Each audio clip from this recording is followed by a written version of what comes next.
Hello, guys. My name is Mike Judy. I'm the head football coach at Smyrna High School in Smyrna, Delaware. I'd like to talk to you today about turning a program around or fixing a broken program. But first, I'd like to thank all the people at USA Football for having me down to their conference, the national conference in Orlando, and not just for the opportunity to speak, but it was such a great clinic with so many great speakers and a lot of great information being shared with everyone. And it's just really nice to get together with a bunch of football coaches from around the nation under one roof and be able to share stories and get to know one another. And God, we're in a great profession, man. And what you guys are doing for these young men in your football programs and across the country is so valuable to to our country and to our society. And I just want to personally thank you for everything that you do. I'm going to focus a little bit on this talk about realigning your program's culture to that of a winning one and the values for success. And I think it's important to kind of lay it out there that I've inadvertently had gone through this in my very first coaching job as an assistant, my very first high school coaching job. I had no idea it was going to be a turnaround type of scenario. But I learned so much in that first experience that when it came time for me to be a head coach, I actually took over a program that was in a similar spot and in a different part of the country, but it was in a very similar situation to the first one. And I was able to draw upon a lot of that experience. So this is something that I'm familiar with. Two of my stops along the way have been either complete overhaul of a program or an adjustment of the culture and the program to get it back to its winning ways.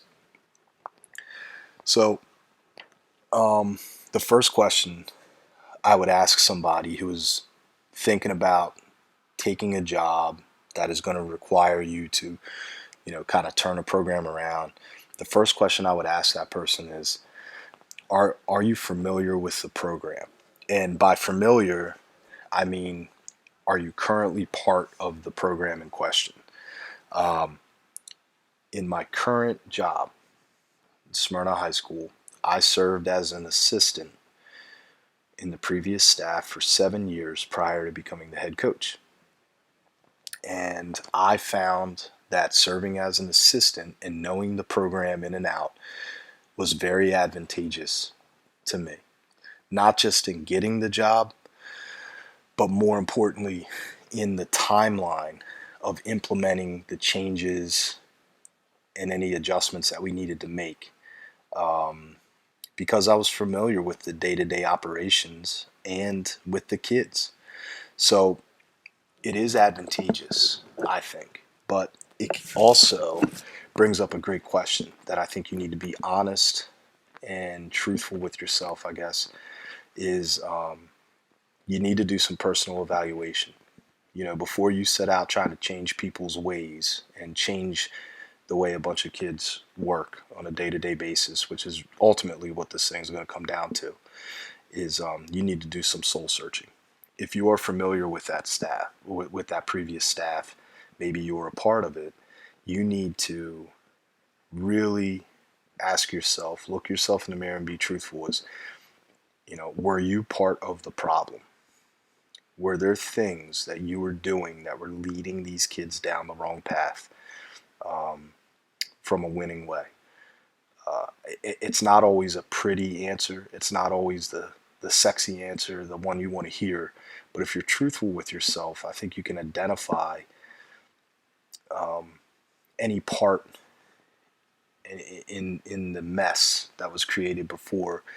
And before you go about changing somebody else, you need to take a hard look at yourself and make sure that you are on the straight and narrow and that you're doing things right before you ask a bunch of kids or other adults, the rest of the coaching staff, to make major adjustments to the way they do things. Now, if you were just hired to a new program, I implore you to do your research. Find out as much about the program as you can. Talk to kids, talk to parents, talk to a variety of people, and find out what the heck was going on in there. Um, and be truthful and precise. Like, do a lot more listening, ask the questions and let them talk, and try to figure out what was the state of this program that you're about to take over. I kind of mentioned that I had some experience with this. Well, my first one was my very first coaching job. Joe Mangano was, he's now retired, but his first head coaching job was at Garfield High School in Northern Virginia. And he was taking over a program that was in a pretty bad spot. It was his first job, first time being hired as a head coach, and he called me up. I was actually in Tampa, Florida, working as a strength coach with the Philadelphia Phillies. And he called me up and asked me if I was interested in teaching in high school and coaching in high school. And, Joe was my mentor, and he's one of those guys that I think we all have that in our life, that if they asked you for help, you're probably going to drop everything and try to help him, because he's done so much for me as a person, as a coach, as a player, that I owe him way more than I could ever repay him. So when he asked me to do this, I said absolutely, and flew up, interviewed, got the job, left the Phillies, walked in the last weekend in July, and we started August 1st or whatever it was. So I barely even had time to get to Northern Virginia and get settled in before we were full swing into the season. Under Joe's guidance, we were able to take a team that was 2-8 to the playoffs in our third year. I left after that year to move back to Delaware with my girlfriend, who is now my wife, and start our life back here in Delaware. But Joe continued his successful ways at Garfield, winning, I believe, 4 straight regional championships, or going to the regional championships 4 straight years, and then also continuing his winning ways at North Stafford High School. Then that was a complete overhaul of a program. I mean, that was a burn it to the ground, plant fresh seed, and get this thing going the right way. And Joe was very capable and worked his butt off to not just develop these kids in this program, but also to develop me as a young coach. And I'll forever be grateful for that. And then obviously my current job as a head coach in Smyrna, it wasn't a complete overhaul. There was a lot of good things happening.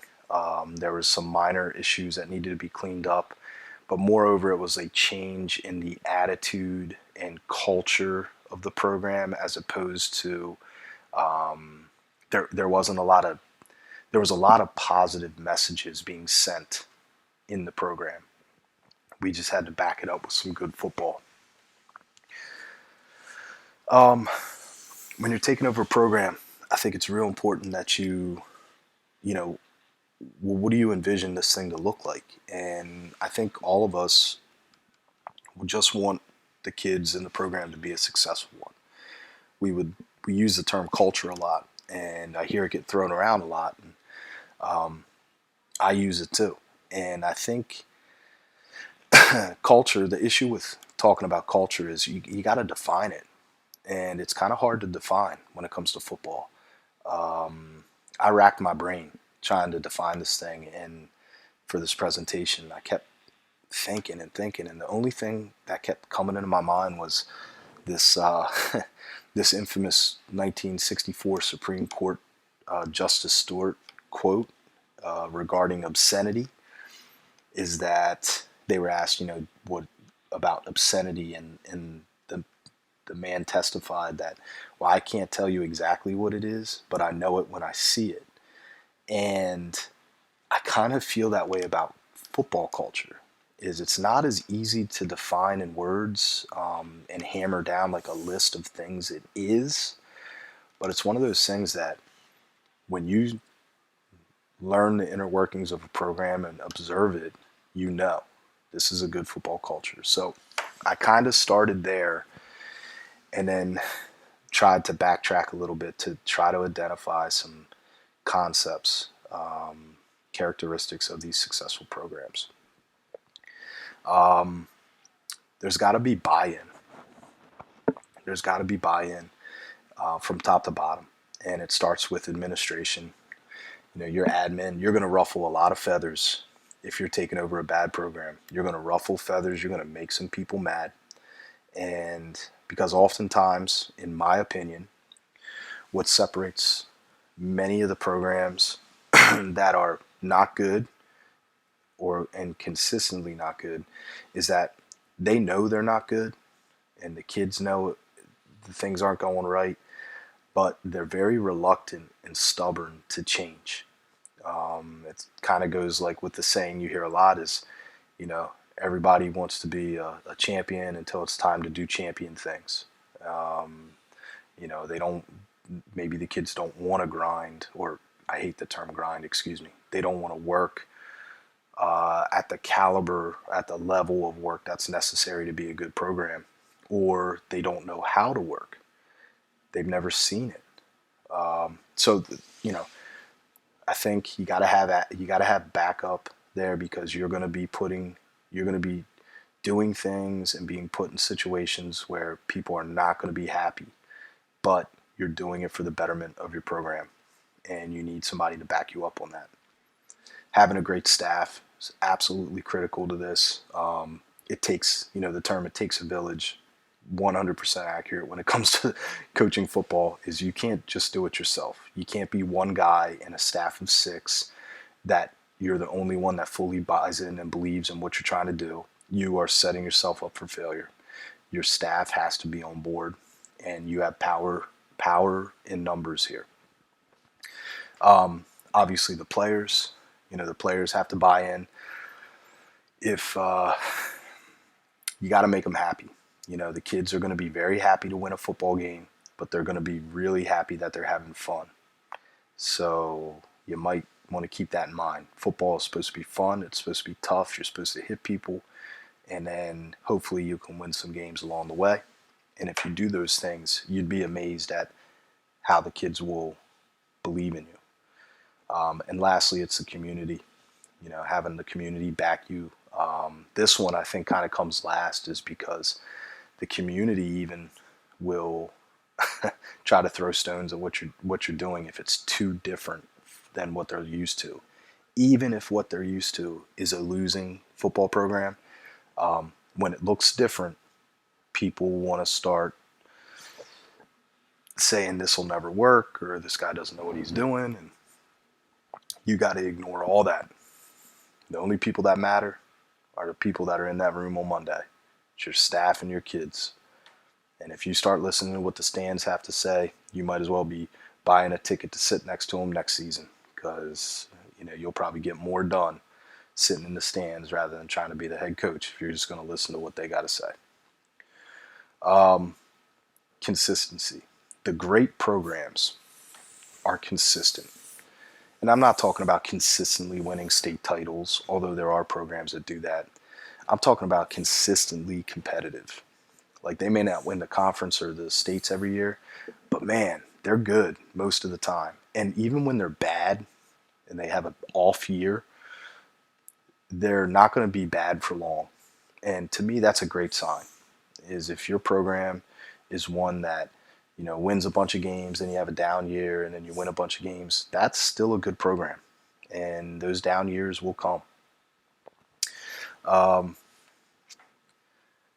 also think that the great programs have an identity. So the identity is an adjective that describes your program. Maybe your program is known as being a smash mouth run team, or a high scoring, throw it around, hurry up team, or you guys play really tough defense.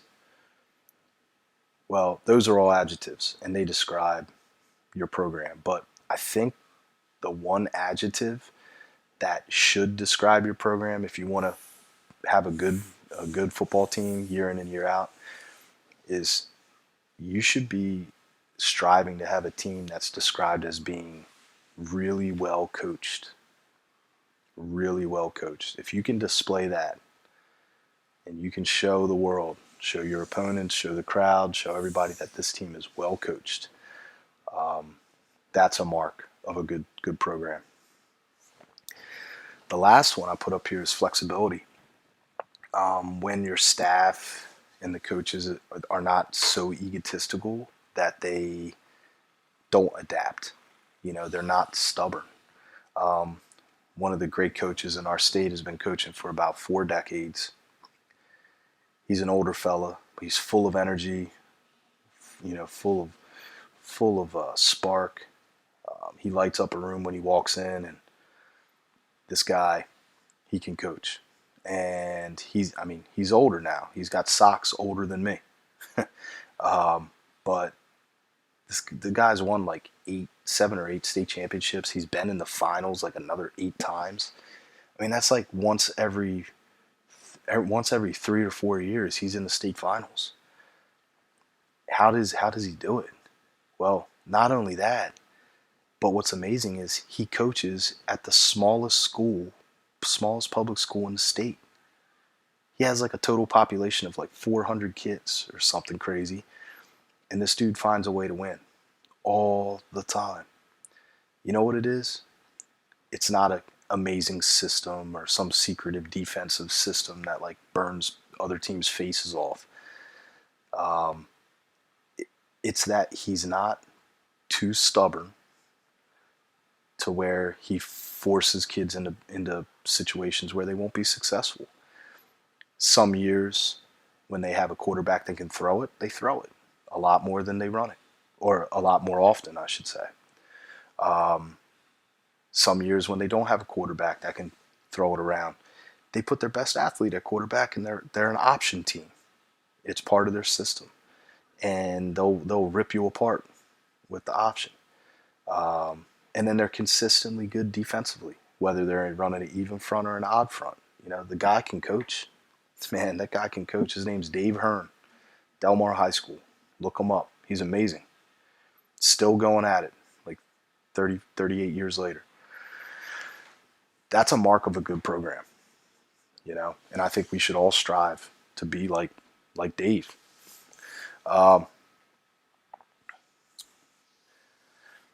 This is just a little snapshot. This is from our 2015 state championship game. This is our first state championship game in program history, and we ended up winning in double overtime. We're a town of about 10,000 people, and they really, really love their sports, and they love their athletics, and they love their school and their community. And this particular day, that's the away stands, the visiting stands at Tubby Raymond Field, University of Delaware, where we hold the state championship game every year. And that stadium holds, that sideline holds about 10,000 people, and that thing was packed. And you can see they're all wearing our colors. It's a sea of red. The whole town shut down. Like restaurants, just like you dream about as a football coach. You dream about these Friday night lights, and the whole town shuts down, and the restaurants are closed, because they're going to the game. Well, that's what this town's about, and I'm blessed to be a part of it. And I'm so happy, so thankful that I could be a part of seeing this community celebrate their kids the way they do. And it's the greatest gift that this community has given to me. So I mentioned a few characteristics of a good football culture, but I think it's just as important to be able to identify the characteristics of bad football culture.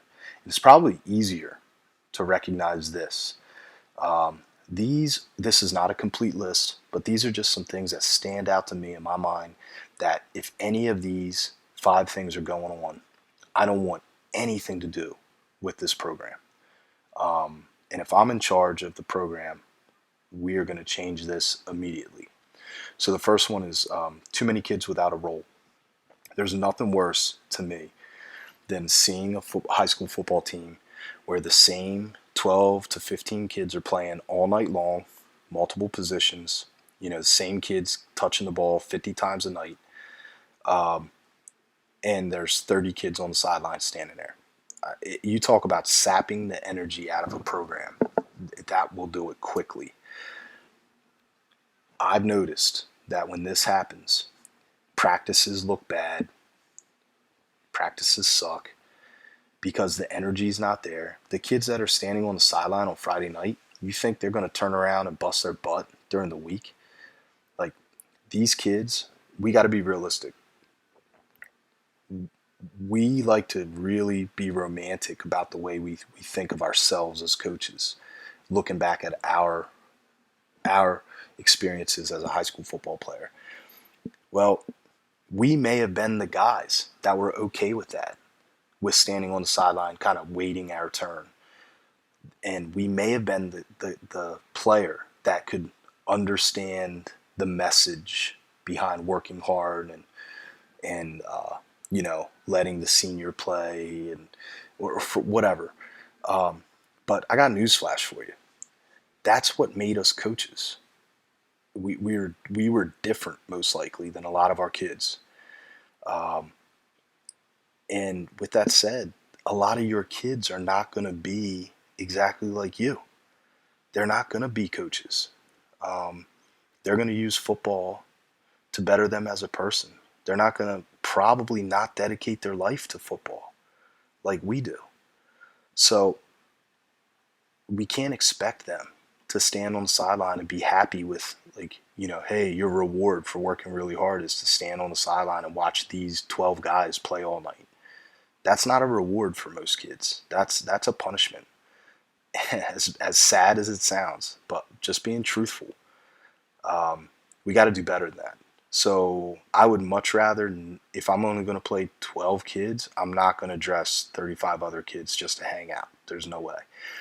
So one of the ways we do it, I talked about it in a different presentation, is we're a 2-platoon system. I have 22 different starters, and we average about 35 to 36 kids playing significant snaps. That's 15 or more offensive or defensive snaps a game. 35, 36 different kids playing on any given Friday night for us. The second thing up here is sarcasm as a method of coaching. I'm just going to stay short and sweet with this. Sarcasm is selfish and disgusting, and it has no place in an educational setting or high school athletics or youth athletics at that. That's not the way you talk to people. Sarcasm is not the way. It's a deal breaker for me. If someone is coaching in a sarcastic manner, they will be addressed by me and told to stop. And if they do not stop, I'm going to ask them to reevaluate why they are coaching and find a different place to coach. It is a deal breaker, and I cannot tolerate it, and I suggest that you don't either. I've never met a kid or an adult that has taken sarcasm in a positive manner. Just think about that. Another example of bad football culture is a lack of consistency in scheme, approach, and decision making. Oh man, I love seeing it from the opposition. Is that defense or offense of the week? You know you got them right where you want them. They are reaching, trying to find a way to beat you, and they're not going to be good at it. It's a recipe for disaster. So I highly suggest that you stay organized with your schematics and your approach to the game, and stick to what you believe in, and don't try to draw stuff up in the dirt. Like, let's give them a good football experience here. Okay. There's a lack of trust. The kids don't trust the coaches and the coaches don't trust the kids. And if there's a lack of trust, your program is built on a shaky foundation, if a foundation is there at all. Everything is about trust. The other one up here I found very interesting to me was I have seen programs that have zero accountability, which is they're going to be a disaster. I've seen programs who have an accountability system that is ineffective. So they think they're checking all the boxes and being holding kids accountable. But if your accountability system is demanding compliance as opposed to true accountability of like self-discipline, then you're really not getting the message through to the kids. So I'll give you an example of this is so you hear the term accountability, but it's really only beneficial if where you can get the kids to make positive changes and quote unquote get on board. I've seen programs where there was an emphasis on certain things like being on time, off-season work, etc. But for some reason, the kids only do it for compliance purposes. They never really reap the benefits of being motivated to do these things, the self-discipline involved. They just do it because they fear the consequences. And that's no good. They just they live their life trying to avoid breaking the law as opposed to growing. And you can't live in fear and have growth at the same time. It just doesn't work. So I highly encourage you to create that kind of growth atmosphere in your program as opposed to compliance. They need to know why it's important for them to do these things, and they need to believe in it and see it the way you see it. It's the only way. So, so you get the job, and congratulations, coach, you got the job. Now you're charged with trying to turn this program around. So now what do we do? Well, I would suggest that you use basic problem solving 101. There are 6 things I list here. All right. These are specific. These are just kind of an offshoot of basic problem solving, but you're faced with a program that you need to address some issues. So the first thing is you need to assess the situation. We need to identify the issues that we will try to tackle. And in my opinion, the list could be short or long, depending on whether you're trying to get a team over the hump or you are undergoing a complete overhaul of a program. The second thing you need to do is brainstorm. You really have one of the greatest assets to you in the room with you on Saturdays, Sundays, and Mondays, your coaching staff. Being a former assistant, I need to remind you that their perspective is different at times than the head coaches because they're maybe closer to the kids or closer to their unit, or they hear things you don't hear. So I'm very lucky to be surrounded with a great staff with some very key individuals who I trust their opinion 100%. I don't always go along with what they say, but I always listen and consider it. And honestly, we do collaborate on many of the issues that we're trying to address as a program. And it's like we said before, it like takes a village. We use that mantra when it comes to brainstorming the problems that we have as well. The third thing you're going to be needing to do is after you assess the situation and brainstorm with some ideas, we need to create an action plan. My suggestion, just to shorten this up, my suggestion is that you establish more than one plan of attack. So let's say we want to increase off-season attendance to our workouts, then we need to possibly incentivize the off-season and maybe consequences for not attending the off-season. So having multiple levels to create that accountability, I think, is important. multiple plans of attack. That way, if one plan is failing, you can immediately jump onto the other well thought out plan and get it going, because time is of the essence, of course. Your staff, you got to go all in. I think some of the best plans go awry when we hold back. This thing, in most cases, it's going to take a leap of faith to get out of your comfort zone with the uncertainty that comes with these new ideas. I think that all of us would be more likely to try a new scheme or a past concept install we learn at a clinic. We would easily try that, and if it didn't work, we just go back to what we normally do. Well, what's stopping us from changing our approach with our football team's culture? Nothing is the answer. Absolutely nothing. It just requires some bravery and a well-formulated plan on your part. So when we were going all in on doing the crazy stuff that we've done, I just kept telling myself, like, what are we going to be worse than 2 wins a year? Like, to me, the risk of doing worse was worth fixing the issues I saw.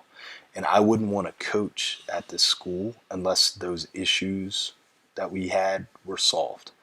So it was worth the risk of taking losses. I think it's important too that once you kind of get an action plan going, that you evaluate along the way and you make small adjustments. So if you're trying to get the kids to practice hard, for example, consistently practice hard, and you have this method that you've come up with, well, don't wait until the end of the season to adjust it if it's not getting you what you want. Make the adjustment and keep on going. The last part is to reassess. So as each group of seniors leave, I think it's important to understand that no matter how many seniors leave, it's going to be a brand new team next year. So you need to get the lowdown from maybe those outgoing seniors, maybe through exit meetings or exit conversations, exit interviews with them, or casual conversations, whatever's your style. But you need to kind of hear what they got to say, and then also have postseason meetings with your staff that should focus not on scheme, but on adjustments, additions and subtractions to the culture. What did we do well as a program? What did we not do well? And let's figure out a way to do this.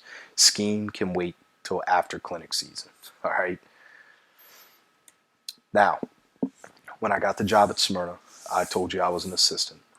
Well, part of my interview was I wanted to have everything laid out with any issue or anything, have it laid out, spelled out for everybody in the room, and everybody in the interview room, so they could hear it and know what I was trying to do.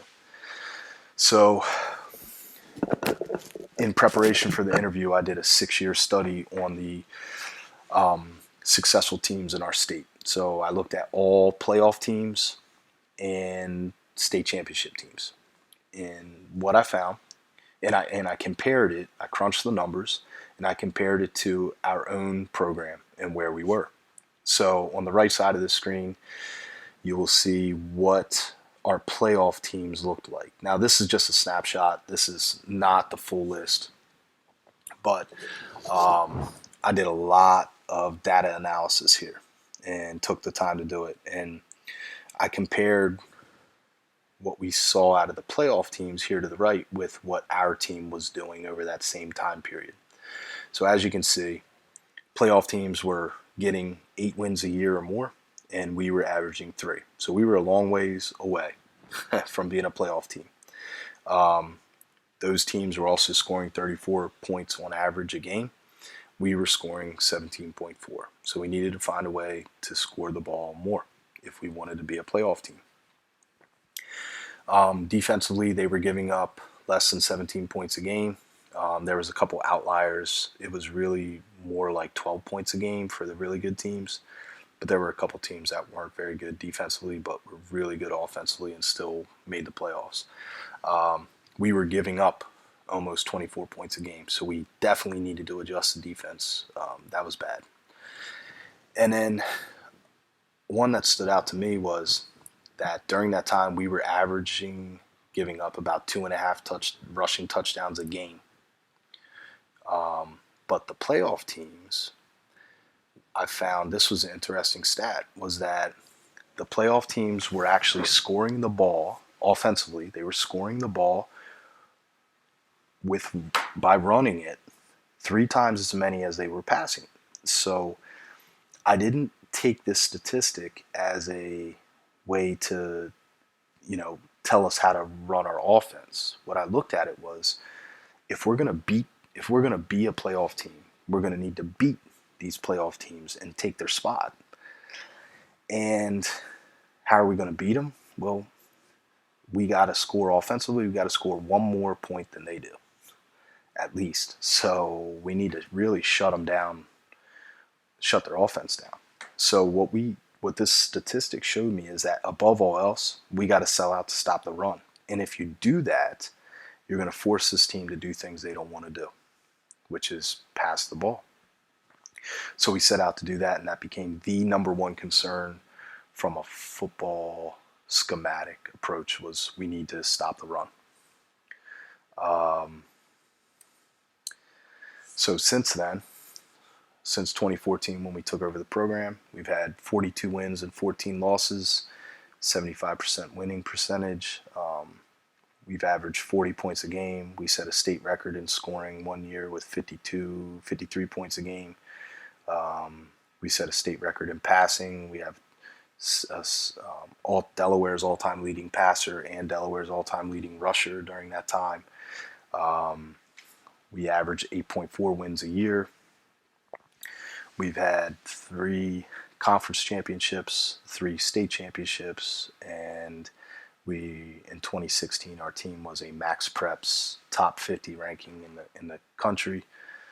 And most importantly, the kids found love for the game of football again. 35 kids are playing college football for my program. Most of them are Division III. But what was once a sad program where kids were not playing because they weren't having fun anymore, they found that love again for it. And now they want to continue to play. And that's the thing I'm most proud of. So when we took over the program, in 2014, we set out to change some things, and these were the things I felt our program needed to change. So first and foremost, we need to make football fun again. So football to me is the greatest game on earth, and I wanted my kids in my program to enjoy the game for all the great life lessons it gives you. And they have to have fun. And what makes it fun? To me, playing with a chance to compete, like practicing, playing with a chance to compete. So important. So, going into a game with a chance to win is fun. And practicing with a chance to actually play is fun. So without this, practice becomes a grind, which is a term I absolutely hate, because anything you love isn't a grind. A grind is to grind something you need grit, and grit in the terms of working is work in the absence of love. So I didn't want a team full of gritty players. I wanted a team full of kids who loved football so much they can't wait to practice. So we set out to do that. We needed to orient the program around family. There was a rift in the program. There was cliques and favoritism and all types of stuff that needed to change immediately. So we set out to do that, kind of in the idea of strength in numbers. We needed to emphasize every kid's worth in the football family. This is something I learned from Coach Drass at Wesley College. I admittingly will spend way more time coaching our average kids or below average kids than I do our best players. And I do it purposely because I want to make sure that nobody will ever say that Coach Mike Judy played favorites. I spend more time with the second string cornerbacks than I do with the Division I running back. and that's on purpose. And honestly, it's falls back on something I take very seriously, which is like you're only as strong as your weakest link. So it's not the concept of whether your best players are better than their best players. It's are your worst players better than their worst players. That's how you win games. We needed to establish an identity. I talked about that earlier, and we definitely did that. So, what is Smyrna known for? Well, the answer to that question would have been a long time ago, and prior to 2014, was kind of a losing team that runs the scheme of the week. I am definitely not cool with that at all. So we needed to change this drastically. So we did some things that were very different for our area. So we established a hurry up, no huddle, ultra aggressive team that doesn't punt very often. We kick on sides all the time. We always go for 2 point conversions. We're also known for our heavy and short yardage offense, what we call earthquake. We wanted to play the game differently and force teams to play our game. So, if we lose, we want it to be a complete shootout, like an absolute track meet.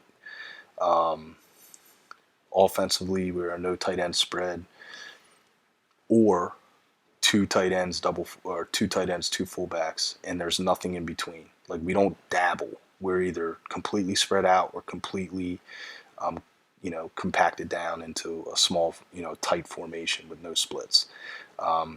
These contrasting styles are very hard to defend and prepare for. And probably our best game we've ever played outside of the 2015 championship game was in the 2015. We lost game 4 or 5 of the season. We lost, I think it was game 4.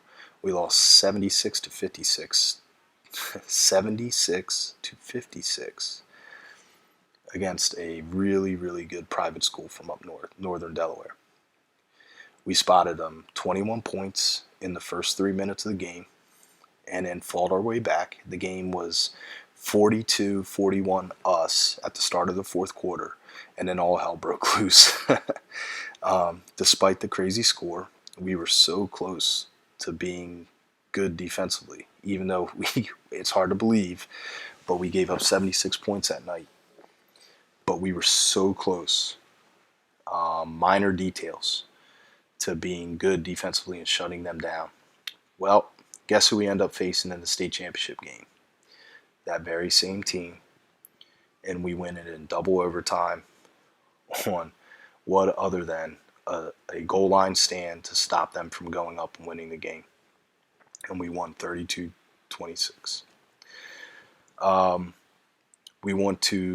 I want our kids to be the thermostat, not the thermometer. I have no idea where I picked up this saying. Somewhere along the line, some great coach came up with it. But a thermometer is an instrument, obviously, that reflects the temperature of the room. It reflects the climate. So as the room heats up or cools down, the thermometer reflects that. A thermostat is the little thing on the wall that you dial, or you turn the knob, or you make it hotter or colder, and the thermostat is completely in control of the temperature of the room. I wanted our kids to start acting like thermostats, not be in the thermometer. We needed to set the pace for the game. We needed to set the terms of this engagement. They were going to play our game. We controlled the game through tempo, through aggression, through, coaching decisions, going for it on fourth down. We are going to control things. And that ultra aggressive approach in all 3 phases of the game led to taking the other team out of their comfort zone and putting our most explosive players on offense and trying to wear out people mentally and physically. Win or lose, we were going to play the game this way. That became part of our identity. The last part of this that I wanted above all else, above everything else, was I wanted to establish the, in not so nice terms, the oh crap factor. I wanted our kids to be the team that when other teams are making their schedule, they're like, oh, damn it, we got to play crazy Smyrna on week 3. God, man, they're wild. They're all, everything's chaotic. They don't punt the ball. They go for 2 all the time. They kick on sides. Like, that's who I wanted us to be. And it's something I took a lot of pride in. And it has worked. I mean, we've had that programs, we've had programs in the state that they spend their entire offseason trying to steal our offensive signals rather than actually try to prepare for us, because they feel that for some reason they think that's the secret. If they know what plays coming, they're going to be able to stop us. Has nothing to do with that, man. It's about execution and knowing that we are not going to play the game the way you want to play it. These are some constants in our program that we kind of hang our hat on. I think if you are going to establish a good culture, you got to have these constants, not these exact ones, but you got to have these constants year to year. So number one is family. We talk about it all the time, and at some point during every pregame speech, it just kind of comes out of my mouth as I use the term, you got to fight. You got to fight hard, do your job, and then above all else, man, you got to do it for the guy to your left, the man to your left, and the man to the right of you. And this game is all about brotherhood and fraternity, and nothing says that more than family. So so with that in mind, when a kid graduates from our program, we go above and beyond to make sure they know that once you are a Smyrna football family member, you will always be a Smyrna football family member. So we have a very heavy alumni presence through social media and through actually physically at the program during the year. We do a lot of things. We have a lot of kids coming back from their colleges and working out with us, alumni dropping into school and saying hi to the coaches, and me going down and introducing them to some young players and talking about how great they were. And we do every December we do a football family dinner for alumni where we get a local restaurant to host us, and we rent out a room, and we have all the alumni that are back for Christmas break, all the former players, and they can bring their families or whatever. And we just get them together. We get them all together with the coaching staff and our families, and we just have dinner together.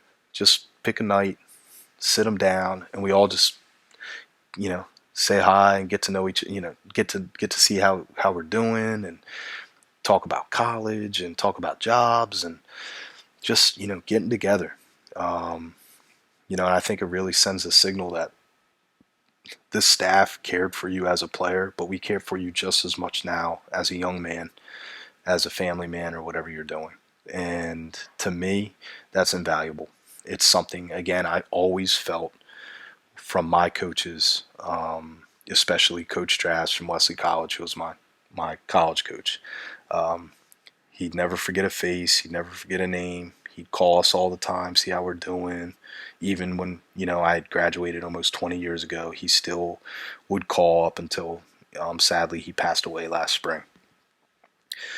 I wanted that for my kids. The other constants is we have an offensive and defensive system of problem solving. I don't care what offense or defense you run. You can run double tight, double wing.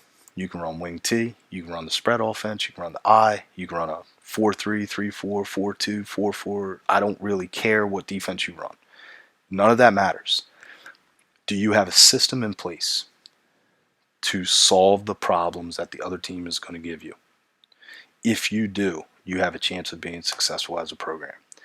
If you do not, if your idea of fixing a problem is overhauling a scheme, you need to come up with a better system. The last thing on here is the off-season mindset. We got to train like we play. If we want to be champions, we got to train like a champion. If we want to be a aggressive team, we got to train aggressively. If we want to play fast, you got to train fast. So our off-season approach, regardless of talent, is the same. We are going to mimic the way our team's going to play. We use this term a lot. We ask the kids, do your efforts match your goal? Are you working as hard to reach your dreams as you should be? It's a simple question, and it always serves as a reminder that if I want to be a champion, I have to work like a champion. And you can't expect to be a champion without working like one. I'm going to summarize this thing. I appreciate your time, guys. Final thoughts here. All three phases of the game when you're turning a program around, all three phases must align. In our example, we're an ultra-aggressive offensive team, which means you can't run a defense out there and be a bend but don't break defense and let them just kind of run all over you and then just try to stop them in the red zone. If we're going to be very much a risk-taking offense, going for it on fourth down, slinging the ball around all the time, et cetera, then your special teams and your defense need to mimic that. Just make sure everything jives together so that you're pretty seamless there. The second thing is you are who you are. Your identity as a man is going to rub off on these kids.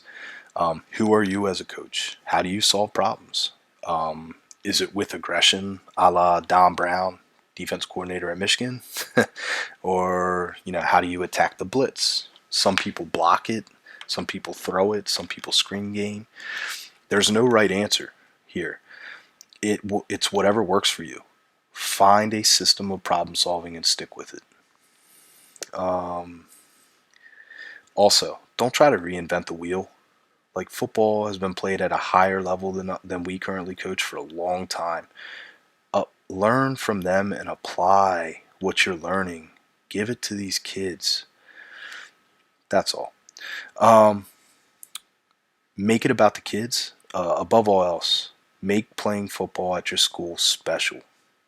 It doesn't take a bunch of wins to do this. Fundraise, gear the kids up, popsicles during camp, feed them all the time, maybe limited edition gear that only players and coaches get. Keep the alumni close. God, just make it about the kids. Make it special for them to be part of your program. Create that family environment. Where else would they want to be? Lastly, don't be afraid to step outside of your comfort zone. You will face criticism, especially if you're trying to turn a program around. You have to be brave here. It has been said that to go places you've never been, you must do things that you've never done. It's so true. You can't listen to the boo birds in the stands, everybody boo. They're not at practice every day. They're not in the weight room with the kids all summer. They're not picking kids up off the turf in the summer when they're exhausted from sled dragging. And I guarantee you, they don't know as much about coaching football as you do. So when we first started this thing, I was getting absolutely grilled about all the onside kicks, the 2-point conversions, about running inside zone 25 times a game. It all stopped for a second when we beat a team that we hadn't beaten in 40 years. They got quiet for a little bit, but guess what? The criticism returned. The people still want to question the way you do things. 3 state championships later, coaches, I can promise you, they still criticize because it's different. It's different than the way they would do it. Different doesn't mean better. So please stop listening. Shut your ears off. Do what you know is best for your kids. Listen to the people that matter most, which is your coaches and your kids. and just hang your hat on that. But don't listen to all that stuff. Okay? It's part of our job. You need to be able to stay strong and do what you believe is best for the program and the kids. I have been absolutely crucified for playing kids on one side of the ball the whole time. But guess what? The kids love it, and it's worked for us so far. So with that, guys, I'm going to leave you with just a little contact info. Thank you so much. You can, if you want to dive deeper into anything, feel free to contact me, michael.judy@smyrna.ke.de.us, or you can find me on Twitter. I'm very active on Twitter at Coach Mike Judy. Ladies and gentlemen, have a great rest of the year.